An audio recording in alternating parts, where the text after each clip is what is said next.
This video is for anyone feeling like they are the cause of the relationship ending and causing hurt to the other. One of my subscribers requested me to make a video on this topic. The reality is, oftentimes we are coming into relationships with unresolved trauma. And though you feel responsible, it's really important to lean into self-compassion here. You did the best you could given the knowledge that you had at that time. That's a heavy truth, but that doesn't mean that we have to sit in shame and pain for the rest of our lives. In this video, I'm going to be talking about 3 things that we can do to help us to move forward. Number 1, we can acknowledge our share of the relationship disintegration without self-destruction. There's a difference between owning your role in the situation versus sitting in shame. Shame is when we believe that we are bad. The reality is, maybe some of the actions that you took were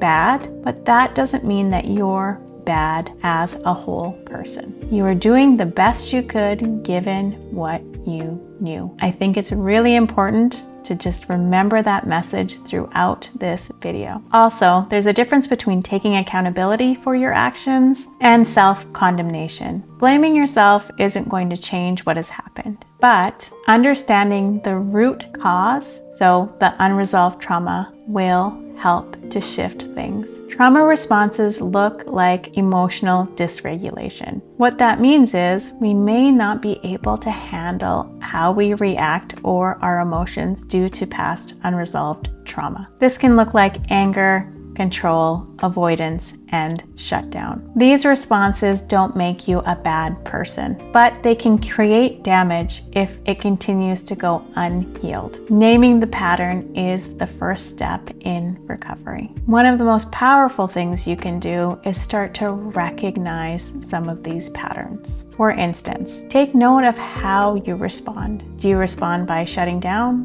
Do you respond with anger? Is it avoidance?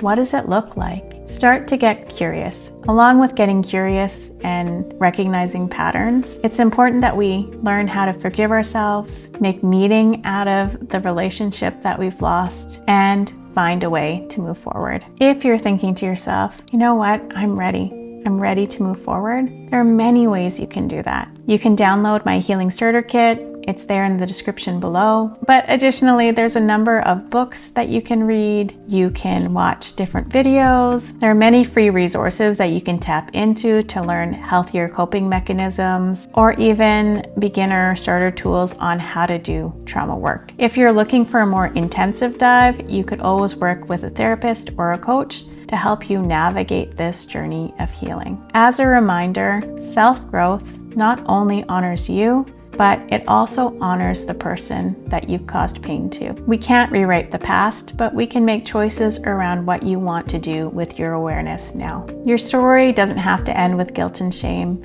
It can transform into a story of growth and healing. If this video resonates with you, leave me a comment below about one way you are breaking those old toxic cycles. If you want more information on how to do that, check out this video up here.